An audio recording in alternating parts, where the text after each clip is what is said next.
Hello नमस्कार दोस्तों, मैं विकास कुमार ढाका सोनी एजुकेशन के ऑनलाइन प्लेटफॉर्म पे आप लोगों का वेलकम करता हूं।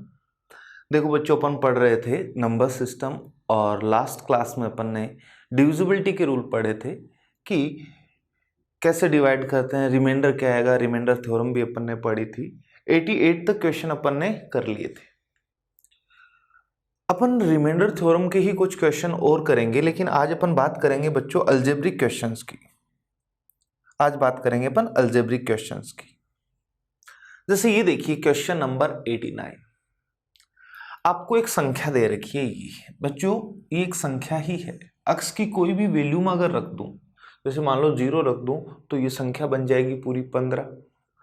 अक्स की वैल्यू 1 रख दूं तो ये नंबर कुछ और बन जाएगा, 2 रखेंगे तो कुछ नंबर और। समीकरण नहीं है। समीकरण कब होती है?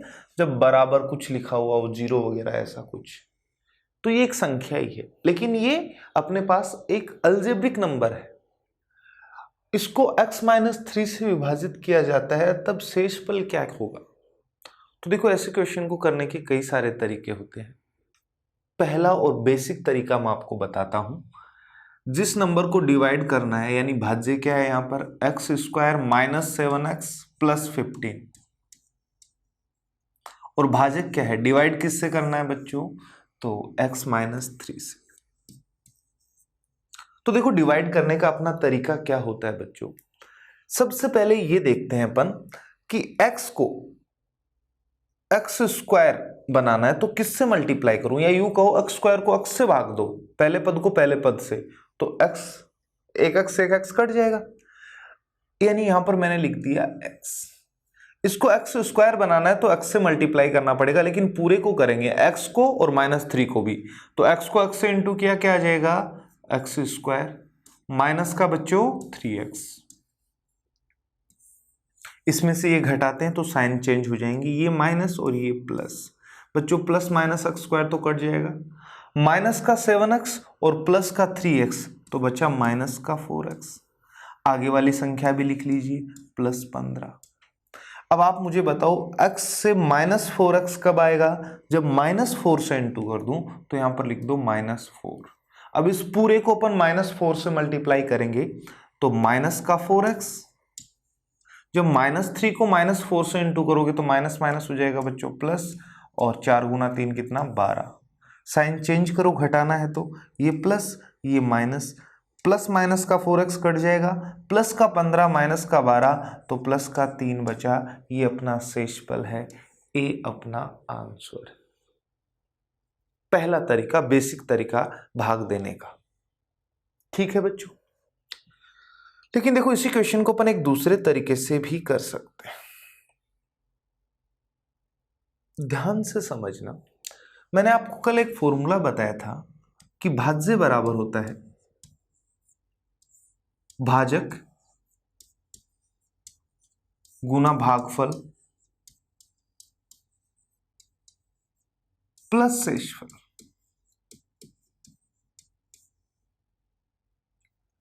अगर भागफल, या यूं कहो भाजक को मैं 0 मान लूं,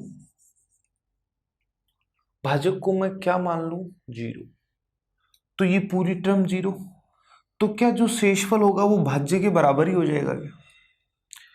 अगर भाजक या भागफल में से कोई भी एक 0 हुआ तो क्या फिर ये पूरी टर्म 0, तो शेषफल है वो ये नंबर ही शेषफल के बराबर हो जाएगा क्या उस केस में बच्चों? मानते हो कि? तो भाजक या भागफल में से किसी भी एक को अगर अपन 0 मान लें तो अपन कह सकते हैं कि ये भाज्य है वही शेषफल में कन्वर्ट हो जाएगा। तो वही काम करते हैं अपन। भाजक ये था क्या, इसको अपन 0 मान लेते हैं, x-3 बराबर 0। तो मुझे बताओ बच्चों, x-3 बराबर तो 0 तभी होगा ना जब x बराबर 3 हो। देखो ये माइनस का 3 इधर ले आओ, 3 - 3 ही तो क्या होगा, 0। तो x बराबर अगर 3 होता तो अपना भाजक 0 हो जाता, तो फिर भाज्य है वही शेषफल बन जाता।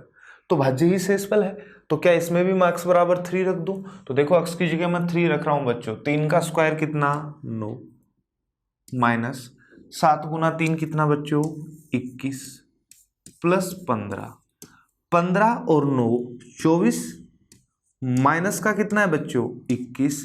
क्या वापस से अपना आंसर 3 आ गया कि नहीं?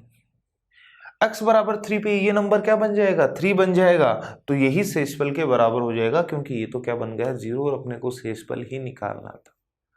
समझ पा रहे हो मेरी बात? तो इस टाइप के क्वेश्चन को करने का दूसरा और सबसे आसान तरीका ये है, भाजक को यानी डिवाइजर को अपन क्या मान लेते हैं बच्चों, 0 मान लेते हैं, और वहां से x या किसी की भी वैल्यू आए वो वैल्यू यहां रख देंगे अपन और सोल्व कर लेंगे, शेषफल आ जाता है अपना। समझ पाए? देखो एक दो क्वेश्चन और करते हैं, वापस से वैसा ही क्वेश्चन है, इसको x प्लस 1 से भाग देने पर शेषफल क्या आएगा ज्ञात करो। तो मैंने आपको अभी क्या सिखाया, भाजक जो है यानी x प्लस 1 उसको 0 मान लूं मैं, तो आप कहोगे सर इसकी वैल्यू 0 होगी, x बराबर -1 पे। कितने पे होगी बच्चों, -1। जो भी भाज्य है जिसको भाग देना है उसमें भी x की जगह -1 रख दो, तो क्या बच्चों -1 की पावर 15 1 प्लस 60 ये हो जाएगा। -1 के मैंने आपको बात बताई कि पावर विषम हो तो ये माइनस का ही रहता है, सम हो तो ये प्लस में कन्वर्ट हो जाता है। -1 प्लस का 16 तो 15 अपना आंसर आ जाएगा। डी ऑप्शन अपना आंसर है बच्चों। आसान हो गया ना क्वेश्चन। अगर वैसे भाग देने लग जाती क्वेश्चन बहुत बड़ा हो जाता बच्चों, बहुत बड़ा हो जाता। नेक्स्ट वापस से वही, इसमें इसका भाग देना है, तो ये तो भाज्य हुआ है, ये भाजक, इसको 0 मान लो आप। x की पावर 4 प्लस 1 बराबर 0, तो यहां से बच्चों x की पावर 4 बराबर -1 आ गया। ठीक है, जितना सोल्व कर पाते हैं उतना ही कर लो आप। आपको जो भी दे रखा है उसमें x की पावर 4 नहीं दिख रहा अभी, तो आपको ये था क्या बच्चों, मैं इसको ये लिख सकता हूं क्या, पावर 4 चाहिए मुझे, 4 गुना 10 वापस से कितना हो जाएगा 40। अब इसकी जगह अपन -1 रखेंगे, -1 की पावर 10 प्लस 31।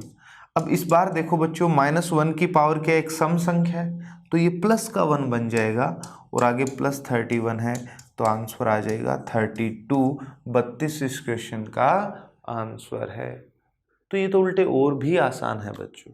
एक ही चीज बताइए, भाजक बराबर 0 मानो और वहां से जो भी वैल्यू निकल के आती है वो वैल्यू भाज्य में पुट करो, शेषफल के बराबर हो जाएगा। समझ आ रही है ना बातें? आगे देखो, वापस वही क्वेश्चन है। इस बार ये तो है भाज्य, इसको भाग देना इससे, तो ये भाजक, तो x प्लस 1 बराबर 0 पुट करोगे तो x की वैल्यू यहां से -1 निकल के आ जाएगी। और अपने को दे रखा है x की पावर 11 प्लस 1, x की जगह मैं -1 की पावर रख रहा हूं, कितनी 11 प्लस 1। क्या बच्चों पावर विषम है तो ये -1 ही रहेगा, ये +1 +1 -1, आंसर क्या आ जाएगा 0। तो ये अलजेब्रिक इक्वेशन वाले जो क्वेश्चन होते हैं वो तो उल्टे और भी आसान होते हैं, रिमाइंडर थ्योरम वाले बच्चों। तो देखो बच्चों क्वेश्चन नंबर 93, ये अपना भाज्य है और ये अपना भाजक है। ठीक है, मैंने कहा इसके बराबर क्या मान लेते हैं 0, 2x प्लस 1 बराबर 0। तो यहां से 2x बराबर आ जाएगा -1 और ये 2 बच्चों इधर बट्टा में आएगा, तो x बराबर हो जाएगा -1/2। अब इसमें x की जगह मैं -1/2 रख रहा हूं, एक बार क्यूब आएगा +5, x स्क्वायर है तो -1/2 का स्क्वायर बच्चों, -4, x की जगह रख दो -1/2 -6। इसका क्यूब करोगे तो -1/8 आएगा, लेकिन 2 भी गुना में आएगा। इसका स्क्वायर करोगे तो +1/4 ही आएगा, तो 5 गुना 1/4। इसको करोगे तो देखो माइनस माइनस तो क्या हो जाएगा प्लस, 4 को गुना कर दो 1/2 से, -6। देखो बच्चों ये तो कट जाएगा, 2 रह जाएगा। एक बार इन दोनों को सोल्व कर लो, 2 से काट दो 4 बार, माइनस का 1/4 और प्लस का 5/4। एक बार यहीं तक सोल्व करो, एलसीएम लेंगे 4, तो ये -1 और +5। आगे प्लस का 2 और माइनस का 6 तो -4। क्या बच्चों, ऊपर +4 नीचे 4, तो 4/4 ये आ गया 1 -4। क्वेश्चन का आंसर -3 हो जाएगा। ऑप्शन कौन सा हो जाएगा? सी हो जाएगा। क्लियर है? आगे देखो क्वेश्चन नंबर 94। निम्नलिखित का मान ज्ञात कीजिए। देखो बच्चों, ये अपने पास एक एपी है, कैसे है कैसे नहीं, तो इन क्वेश्चंस को करने से पहले अपन लोग एपी और जीपी के बारे में पहले पढ़ेंगे। एपी को इंग्लिश में बोलते हैं अर्थमेटिक प्रोग्रेशन और हिंदी में इसको बोलते हैं समांतर श्रेणी। जीपी को अपन बोलते हैं ज्योमेट्रिक प्रोग्रेशन और हिंदी में बोलते हैं गुणोत्तर श्रेणी। ठीक है, तो देखो ये क्या है, ये थोड़ा सा अपन देखते हैं और इस पे कैसे क्वेश्चन पूछे जाते हैं। वापस 94 पे फिर आएंगे अपन। सबसे पहले आप लोगों को एपी और जीपी में डिफरेंस समझना है। क्या क्या अपन लोगों को दिया जाता है, क्या क्या अपने से पूछ सकता है। ध्यान दो इधर, एक तरफ लिखा बच्चों मैंने समांतर श्रेणी,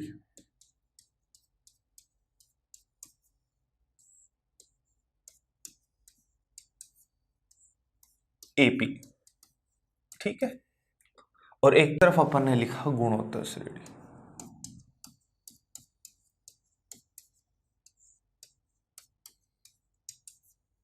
जीपी बच्चों, क्या होता है अर्थमेटिक प्रोग्रेशन, क्या होता है ज्योमेट्रिक प्रोग्रेशन। देखो नाम से ही पता चल रहा है समांतर, यानी अंतर समान आएगा। जितने भी पद होंगे शुरू से लेके लास्ट तक, सबके बीच में अंतर जो होगा वो क्या होगा? समान होगा। जैसे मान लो पहला पद है a, दूसरा पद होगा a+d, तीसरा पद होगा 2d, ऐसे ही 3d, इस तरीके से चलते हैं। देखो मैं अगला पद निकालने के लिए d जोड़ रहा हूं, इसमें d जोड़ा a आ गया, फिर इसमें d जोड़ो तो a+2d हो जाएगा, फिर इसमें d जोड़ो +3d आ गया। अब ये d क्या है? d का मतलब ये डिफरेंस है। डिफरेंस को हिंदी में बोलते हैं अंतर। तो कम से कम आपको 3 पद तो पता होने ही चाहिए, तभी अपन डिसाइड कर पाएंगे कि ये समांतर श्रेणी है कि नहीं बच्चों। अगर इससे पीछे वाला पद निकालेंगे तो a-d हो जाएगा, फिर a-2d, इस तरीके से इधर जाएगा। तो ध्यान रखना, एक समांतर श्रेणी में पहला पद, प्रथम पद जो होता है, फर्स्ट टर्म बोलते हैं इंग्लिश में, उसको अपन कहेंगे बच्चों a। अंतर सब जगह समान है तो उसको बोलते हैं अपन सार्व अंतर। क्या बोलते हैं? सार्व अंतर।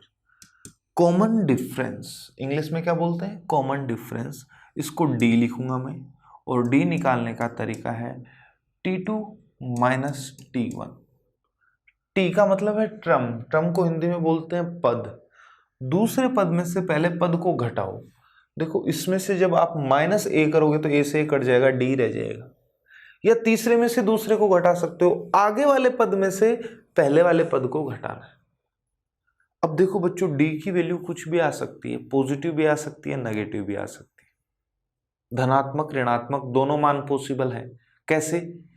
अरे भाई अगर सीरीज बढ़ती जाए, जैसे 4, 7, 10, तब तो अपने को पता है 7 - 4 कर लो तो भी 3 आ रहा है, 10 - 7 कर लो तो भी 3, अंतर 3 है, यानी 3 पॉजिटिव है। लेकिन 10, 7, 3 ऐसे हो तो अपने को पता है इस बार छोटी होती जा रही है सीरीज।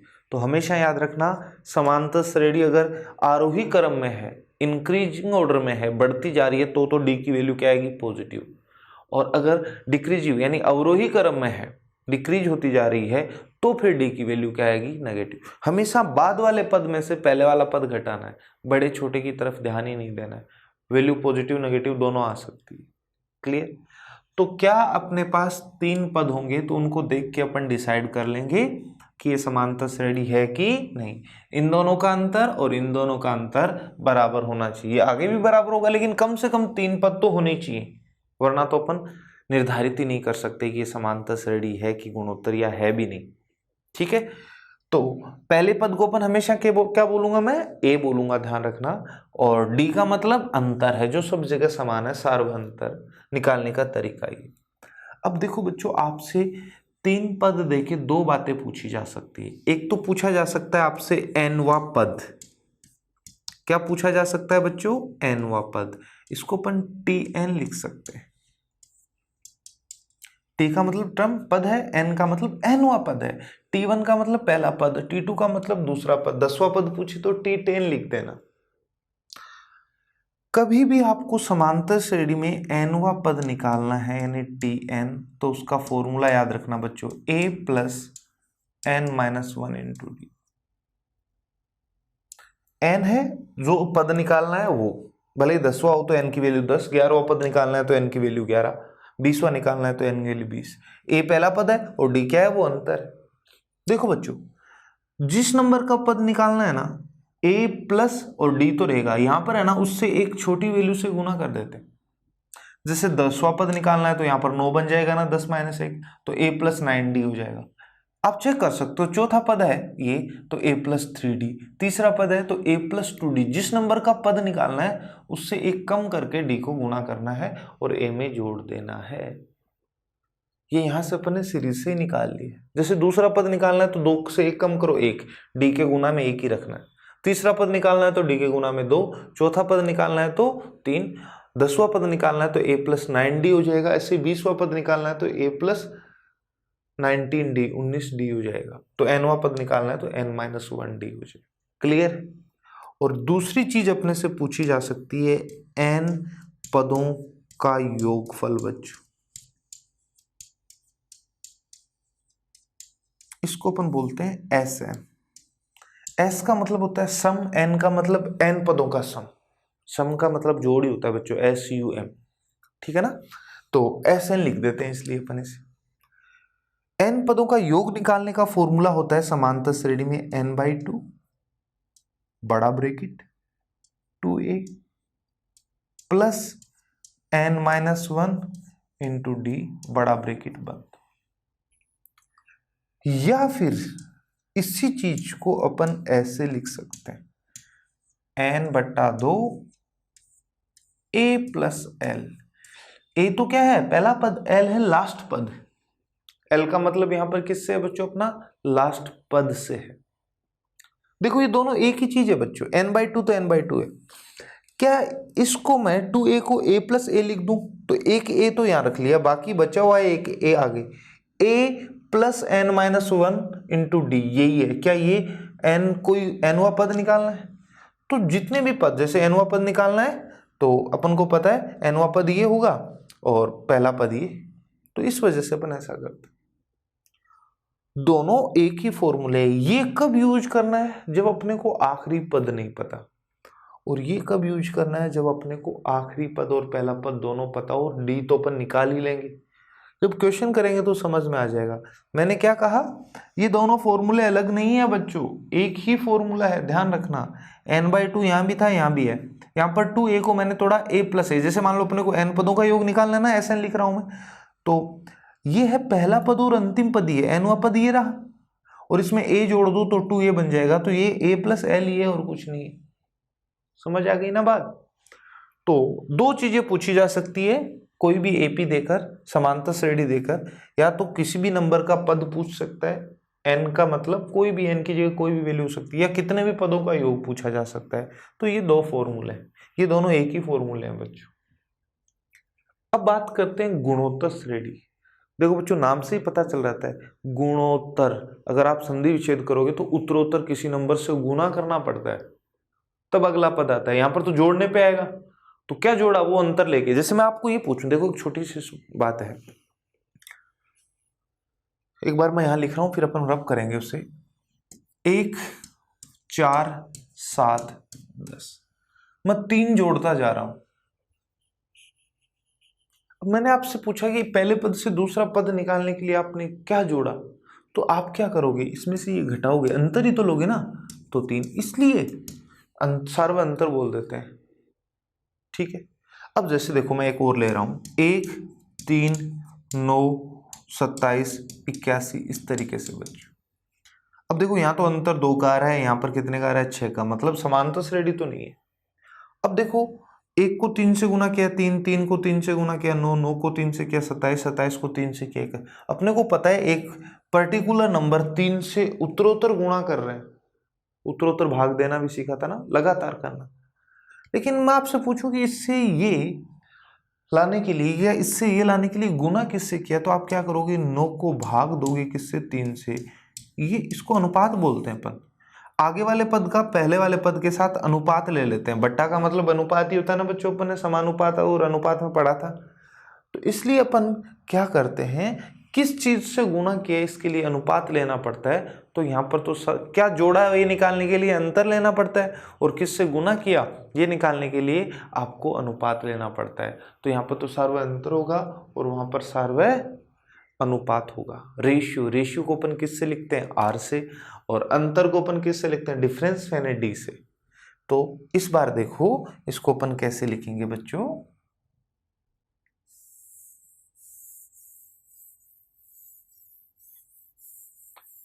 एक गुणोत्तर श्रेणी जब कभी भी आपको दिखाई देगी तो वो आपको कुछ इस फॉर्म में दिखाई देगी। वापिस से कैसे आ गया अभी, वो आपको ऐसे दिखाई देगी बच्चों, ए,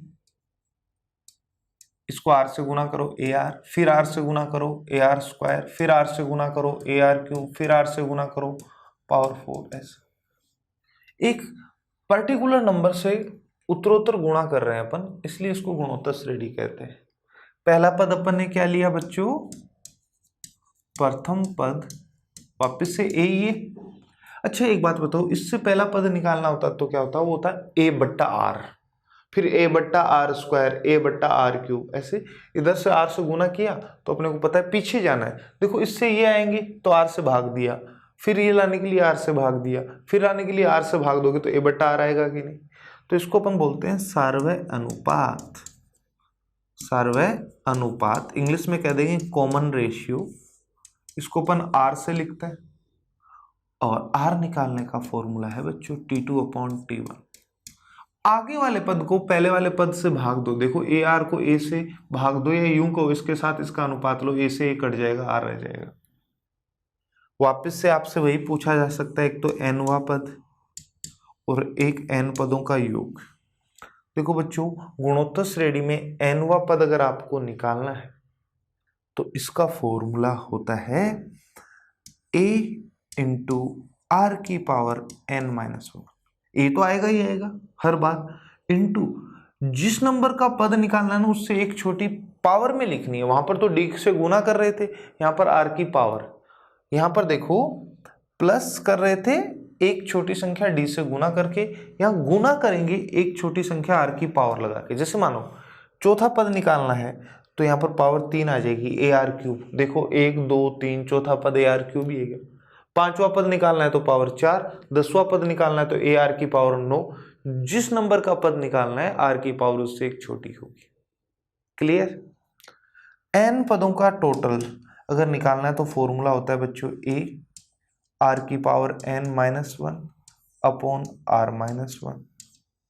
अब देखो इसी चीज को मैं एक तरीके से और भी लिख सकता हूं बच्चों, इसी को मैं ऐसे भी लिख सकता हूं, a 1 माइनस आर की power n upon 1 minus r. एक बात बताओ, आपको किसी भी ब्रैकेट में से माइनस कॉमन लेना आता है, ऊपर से मैं माइनस कॉमन लूंगा तो ये तो बन जाएगा प्लस और ये माइनस, तो प्लस पहले लिख दिया माइनस बाद। नीचे से भी मैं माइनस कॉमन ले लूंगा तो ये तो बन जाएगा प्लस, ये माइनस, प्लस पहले लिख दिया माइनस बाद, और जो कॉमन लिया माइनस से माइनस कट जाएगा, तो ये दोनों चीज एक ही है। ये कब करना है, ये फॉर्मूला तब यूज करना है जब बच्चों r 1 से बड़ा आ जाए, और ये फॉर्मूला तब यूज करना है जब r 1 से छोटा आ जाए। भाई r अगर 1 से बड़ा होगा तो ये लगाओगे ना तो फिर आपका नेगेटिव आंसर आ जाएगा। इस चक्कर में अपन ऐसा करते, तो चीज दोनों सेम ही है। r की वैल्यू 1 से बड़ी कब होगी, जब ये सीरीज बढ़ेगी बच्चों, और r की वैल्यू 1 से छोटी कब होगी, जब ये सीरीज घट रही होगी। तो दोनों केस में ये फॉर्मूला सेम ही है, लेकिन कब कौन सा यूज करना है ये मैंने आगे लिख दिया। अब देखो बच्चों 100 पदों का टोटल, 200 पदों का टोटल निकालना हो तो अपन दोनों में निकाल सकते हैं। लेकिन कभी कभी आपसे अनंत पदों का योगफल पूछा जाता है, तो बच्चों इसमें अनंत पद होंगे ना, कोई भी सीरीज हो कैसे, उनका योगफल भी अनंत होगा। और इसमें भी अनंत पदों का योगफल अनंत तब तक होगा जब तक सीरीज बढ़ रही होगी, यानी कि आर की वैल्यू 1 से बड़ी होगी।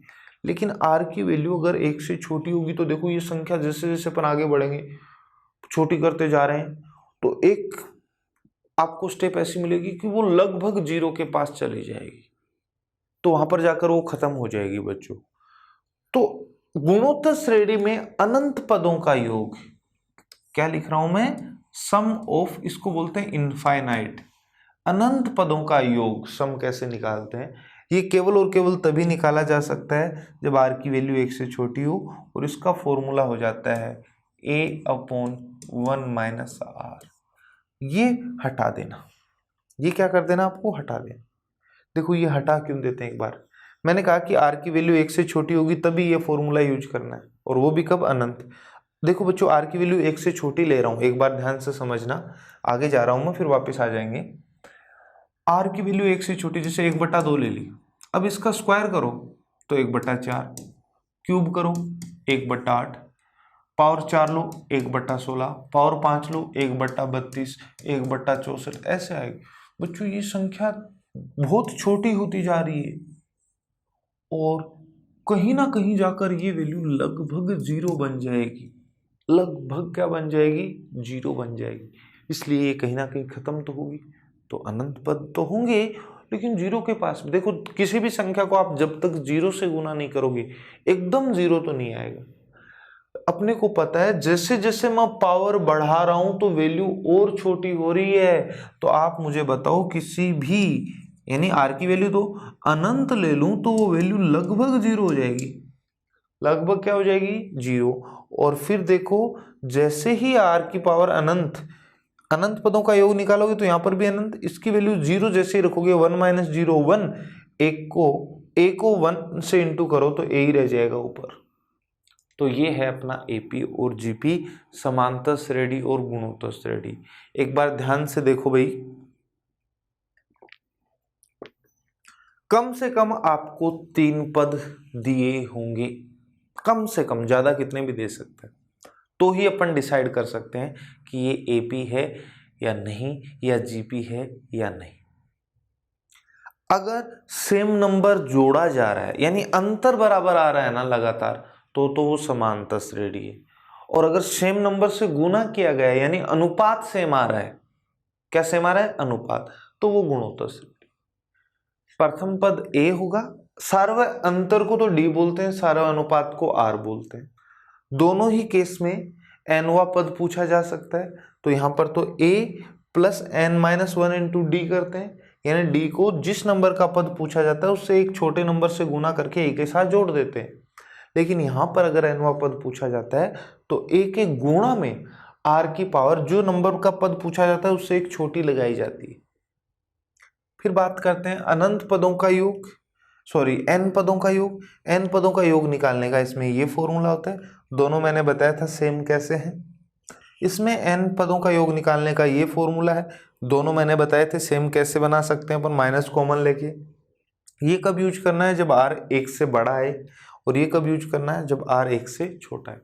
अनंत पदों का योग केवल गुणोत्तर श्रेणी में पूछता है, और वो भी कब बच्चों, जब इस r की वैल्यू 1 से छोटी होगी तो ही पूछता है। तो फॉर्मूला हो जाता है अपना a/1 माइनस आर, बस इतना सा। तो उम्मीद है आप लोग इन चीजों को समझ पाए। अब देखो बच्चों अपन इस पे 1-2 क्वेश्चन कर लेते हैं, ध्यान दो। चलो एक चीज मैं आपको और बताता हूं यहां पर, फिर वो क्वेश्चन करेंगे।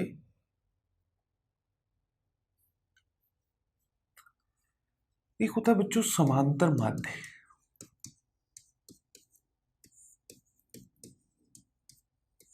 और एक होता है गुणोत्तर माध्य।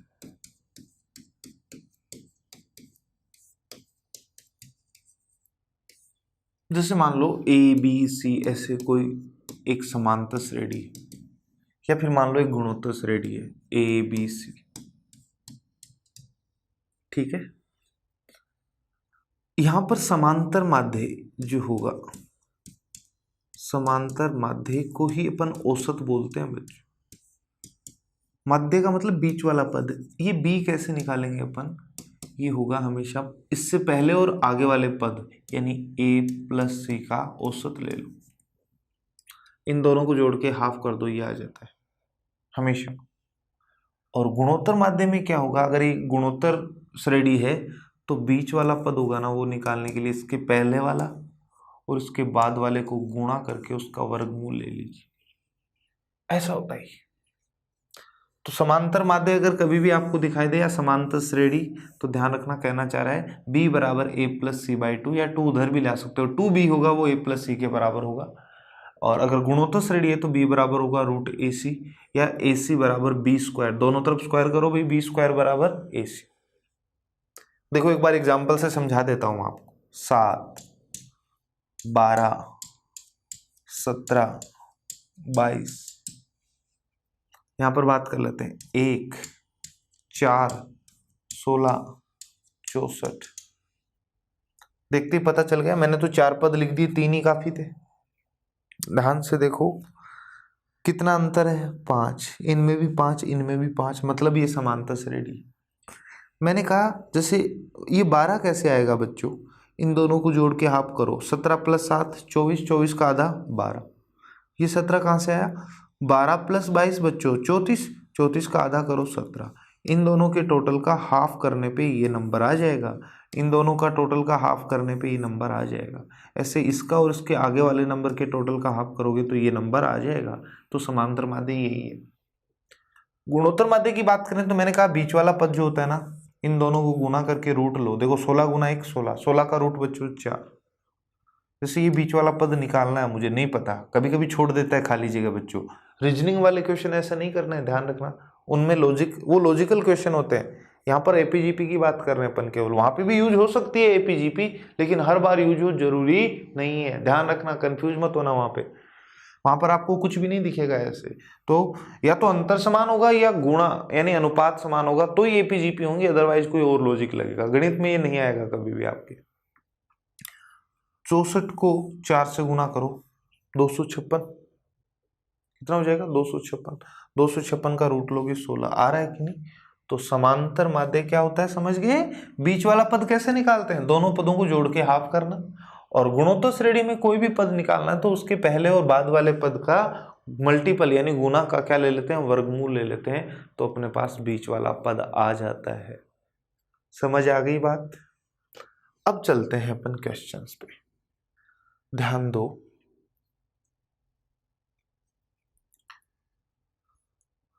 देखो बच्चों अपने पास 94 नंबर क्वेश्चन ये है, इसका मान ज्ञात करना।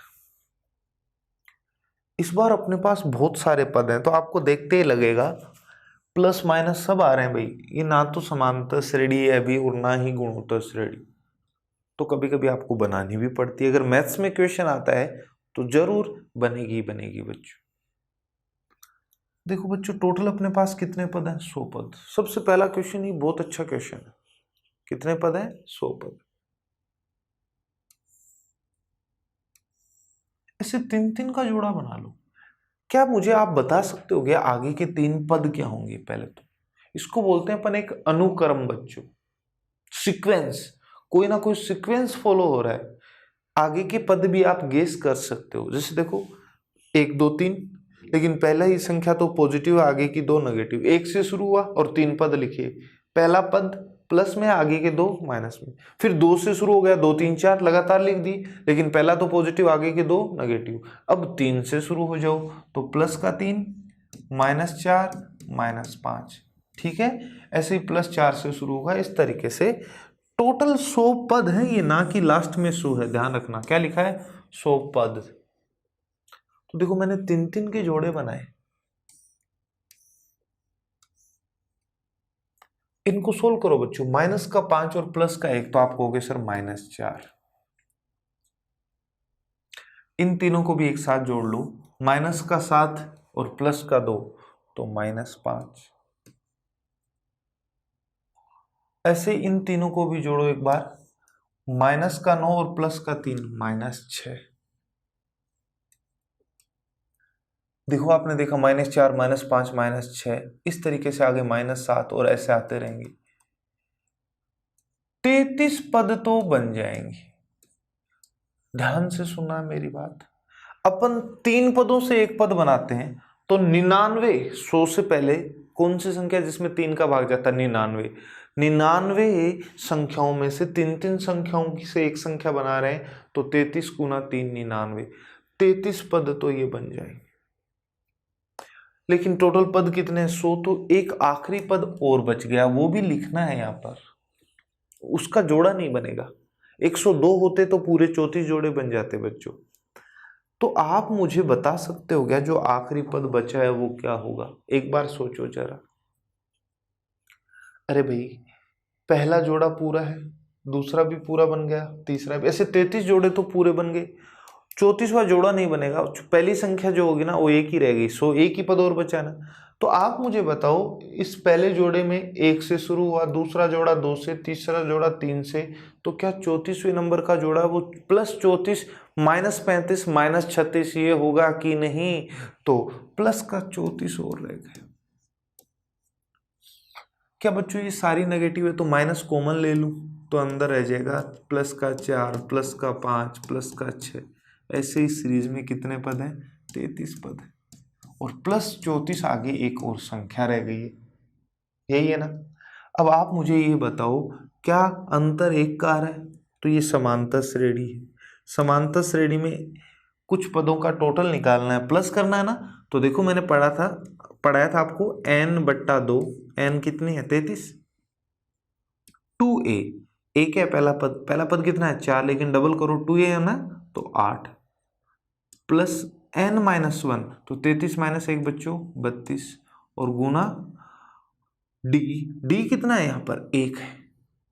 अगले पद में से पहले t2 - t1 तो 1। तो देखो बच्चों 32 गुना 1, पहले गुना को सोल्व करेंगे ना, तो 32 और प्लस 8 40, 40 को 2 से काट दो 20 बार, और प्लस 34 आगे है। 20 को 33 से गुना करो, 33 दूनी 66, लेकिन क्या साइन माइनस का है, और प्लस का 34 बच्चों। अब देखो माइनस का तो 660 आ गया, और प्लस का कितना बच्चों? 34।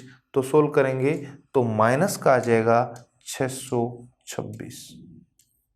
कितना आ जाएगा? माइनस का 626, जो अपना ऑप्शन कौन सा है बच्चों? ए है। तो समझ में आई आपको बात? बहुत ही अच्छा क्वेश्चन है। ये प्लस 34 कैसे आया एक बार मैं फिर बता देता हूं आप लोगों को।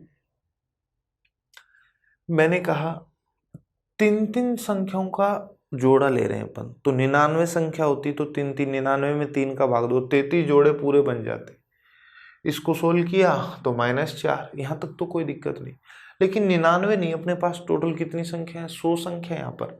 तो आप कहोगे सर 99 के तो 33 जोड़े बन गए, 34वें जोड़े की एक ही संख्या है पहली, आगे की 2 गायब है, इसलिए तो पूरा जोड़ा नहीं बन पाया। अब देखो पहला जोड़ा 1 से स्टार्ट हो रहा है, दूसरा जोड़ा 2 से, तीसरा जोड़ा 3 से, तो क्या 34वां जोड़ा +34 से स्टार्ट होगा क्या? आगे -35 और -36 और होते तो, लेकिन वो नहीं है, तो +34 इसलिए रह गए। क्या किया मैंने? माइनस कॉमन ले लिया है बच्चों, और इसमें फिर क्या किया अपन ने? समांतर श्रेणी है, 33 पदों का योग निकालने का formula n/2 2a plus n-1 कितना हो जाएगा? 33 - 1 32, और d कितना है बच्चों? 1। सोल्व कर लिया और अपना आंसर आ गया माइनस का 626। क्लियर है कि नहीं? तो इस तरीके से अपन कर सकते हैं। तो देखो आज मैंने आप लोगों को एपी और जीपी की थ्योरी पढ़ाई है बच्चों। समांतर माध्य, गुणोत्तर माध्य भी अपन ने सीखा। तो जितनी चीजें मैंने आप लोगों को बताई है ना, ये वाली, ये आपको अच्छे से याद करनी, ये आपको याद कर लेनी है बच्चों। अगर ये याद नहीं है तो फिर आप लोग इन क्वेश्चंस को नहीं कर पाओगे। एक चीज हमेशा याद रखना, कभी भी आगे डॉट डॉट डॉट डॉट ऐसे कर दे अनंत, तो पक्का वो जीपी बनेगी बनेगी, और उसमें भी आर की वैल्यू 1 से क्या होगी? छोटी होगी। अनंत पदों का योग समांतर श्रेणी में कभी नहीं पूछे। गुणोत्तर श्रेणी में भी नहीं पूछेगा। कब नहीं पूछेगा? जब r की वैल्यू 1 से बड़ी हो। अगर पूछ भी ले बच्चों तो आप कह दिया करो आंसर भी अनंत होगा। लेकिन हाँ, गुणोत्तर श्रेणी में अपने को अनंत पदों का योगफल पूछा जा सकता है। कब? केवल और केवल तभी जब r की वैल्यू 1 से क्या हो? छोटी हो। क्लियर है ना? तो इस तरीके से अपन इन्हें कर लेंगे। ओके बच्चों, नेक्स्ट क्लास में अपन 10-15 अच्छे क्वेश्चन इस पे करने वाले हैं, जिसमें अपन लैंग्वेज वाले क्वेश्चन भी आएंगे। जरूरी नहीं हर बार आपको ऐसे सीरीज साफ साफ दे देगा, तो वो भी अपन पढ़ेंगे। तो मिलते हैं नेक्स्ट क्लास में। तब तक के लिए आप इन चीज़ों को अच्छे से पढ़ो बच्चों, है ना? Okay, bye.